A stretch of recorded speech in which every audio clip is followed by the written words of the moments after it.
বিসমিল্লাহির রহমানির রহিম। প্রিয় ইসমে আলো জাকির চ্যানেলের শ্রোতা বন্ধুরা, আসসালামু আলাইকুম ওয়া রাহমাতুল্লাহি ওয়া বারাকাতুহু। হযরত হুদ আলাইহিসসালাম দুর্দর্শ ও শক্তিশালী আদ গজবে ধ্বংসপ্রাপ্ত বিশ্বের প্রধান ৬টি জাতির মধ্যে কওমে নূহের পরে কওমে আদ ছিল দ্বিতীয় জাতি। হুদ আলাইহিসসালাম ছিলেন এদেরই বংশধর।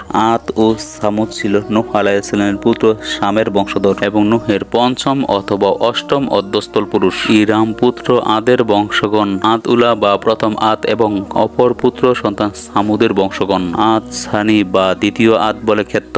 ইবনে কাসির সূরা আরাফাত ৬৫ থেকে ৭৩ নম্বর আয়াত। আদ ও সামুদ উভয় গোত্রেই ইরামের দুটি শাখা। সে কারণ ইরাম কথাটি আদ ও সামুদ উভয় গোত্রের জন্য সমভাবে প্রযোজ্য। এজন্য আল কোরআনে কথাও আদ ও নাজম ৫০ এবং কথাও ইরাম জাতির ইরাত ফরজ ৬০টি শব্দে ব্যবহার হয়েছে।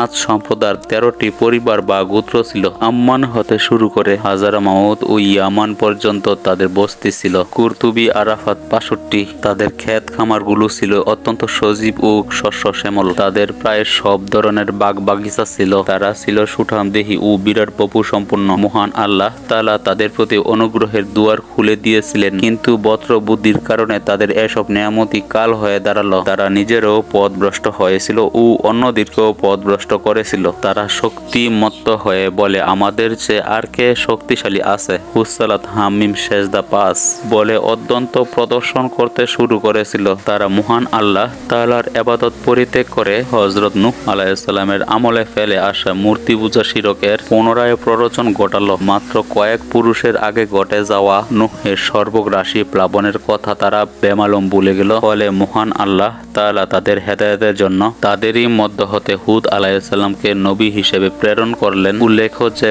নূহ আলাইহিসসালামের প্লাবনের পর এরাই সর্বপ্রথম মূর্তি পূজা শুরু করে। হযরত হুদ আলাইহিসসালামের কওমে আদ সম্পর্কে পবিত্র আল কোরআনের ১৭টি সূরায় ৭৩টি আয়াতে বর্ণিত হয়েছে। এই ছিল হযরত হুদ আলাইহিসসালামের পরিচয়। পরবর্তী ভিডিওটি দেখার জন্য আপনাদেরকে আমন্ত্রণ রইল।